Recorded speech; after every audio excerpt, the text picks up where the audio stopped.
The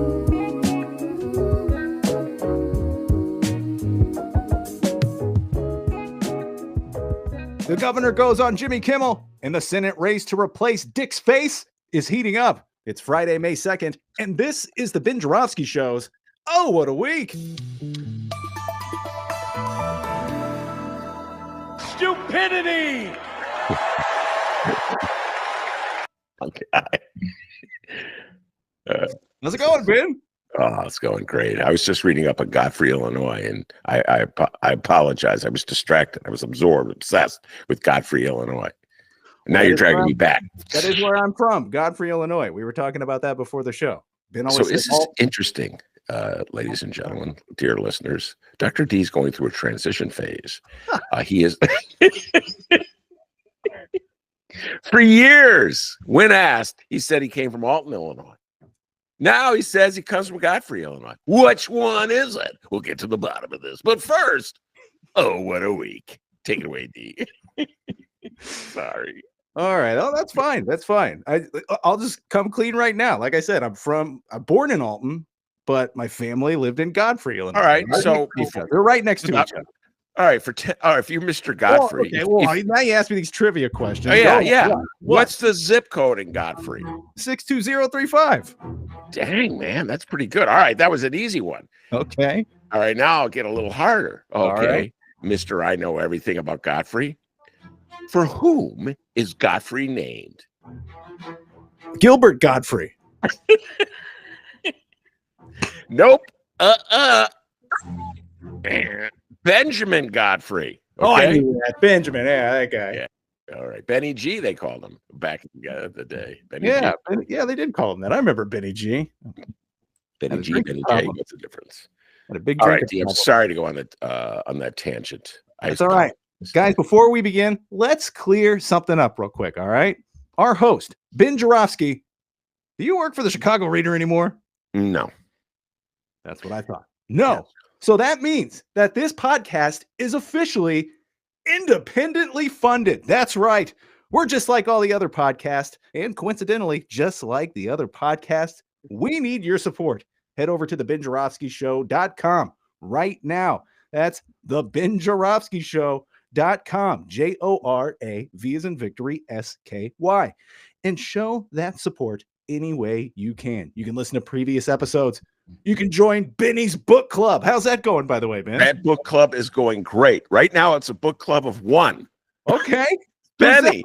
Just you? Yeah. Oh, my God. He's by himself in the book club. Just I'm waiting all alone. I got these meetings, the book club meetings, and I'm just eating the brownies. I make brownies and I just eat them. I'm up all night eating brownies. Ben's got brownies. He's got books. Join that book club. It's only him. Come on. What's the book? What's the latest book? The latest book. What is the latest book I wrote about was Margot's Got Money Trouble, which I am utterly obsessed with. The next book I could talk about Margot's Got Money Troubles for years and years and years, but I'll hold off on it. Join the book club. All right. Of course. You can also read his latest and greatest columns. Ben, what's the latest column? I just wrote an absolutely brilliant column as opposed to my absolutely brilliant. Throwing the other ones under the bus, but go ahead. Absolutely brilliant book club articles and essays and great thoughts. But I just wrote an absolutely brilliant column about Illinois politics, which I urge everybody to read. Go check it out, the columns, and you can donate to the show, thebenjoravskyshow.com, JORAV as in victory, SKY. I dare you to give the show $100. I dare you. Or you do like 5 or 2, whatever works. But I dare you to do 300. But anyway. Whoa. I double dare. That's my pitch. You like that? I want to go on one of those shows.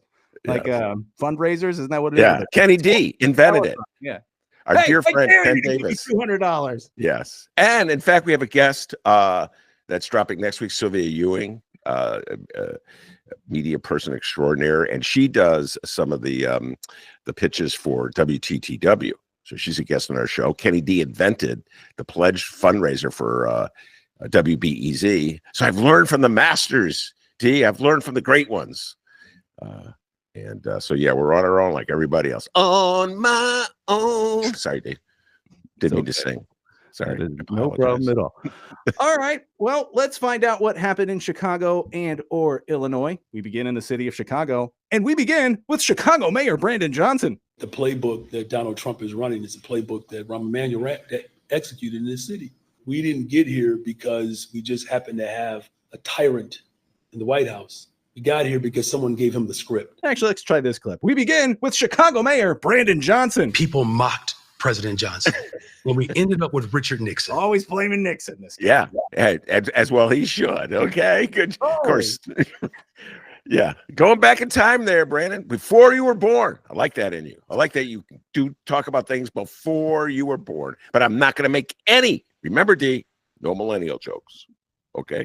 Thank you. Have you been keeping that up, by the way, like off the mic too, or? Yeah, I'm kind of. Yeah, I'm doing really much better. In fact, I mentioned this. Monroe and I went and saw Sinners. I hear that's good. Yeah, I've already seen it twice, D. Twice. Oh. I don't want to give anything away, but it's about an hour into the movie, it turns into a vampire/zombie movie. And so a lot of people are like, I don't like vampire/zombie movies. So it's kind of hard to tell them to go see Sinners when they have this instinctive reaction against vampire/zombie movies. So I don't know what to tell them, D. You know what I mean? I'm like, well, if you're just going to write it off because you don't like an entire genre of movie, which, by the way, I happen to love zombie movies and vampire movies. So anyway, I've seen it twice, and Monroe and I were surrounded by millennials and Zs, and we were cool and calm. All right? We didn't make fun of anybody. We didn't, say anything disparaging. So yes, I've pretty much been keeping to that vow. All right. Yeah, that's how I base my movies. 2 thumbs up they do, or 5 stars. I do. How many times did Ben go and see it in theaters? Oh, I'm probably going to see it a 3rd time. I just think it's a great movie. It's probably my favorite movie since Once Upon a Time in Hollywood. Yeah. Wow. Remember how many times I saw that one? Oh my God, you would not shut up about that thing. Yeah, I love that movie so much. And so, yeah, I'm really into Sinners. I could talk about Sinners all day, but I don't want to give it. It's still too early to talk about it openly on the mic. And I really miss Sergio Mims so much because he was our movie guy on the show. We used to talk movies. The legendary Sergio Mims. I'm just really curious. He loves zombie movies and vampire movies. I mean, he loved every kind of movie. So I'm really curious what he would think about it. But obviously, I can't talk to him anymore because he passed away a couple of years ago. So anyway, I'm holding off on taking the deep dive on it until I give people a little more time. There you go.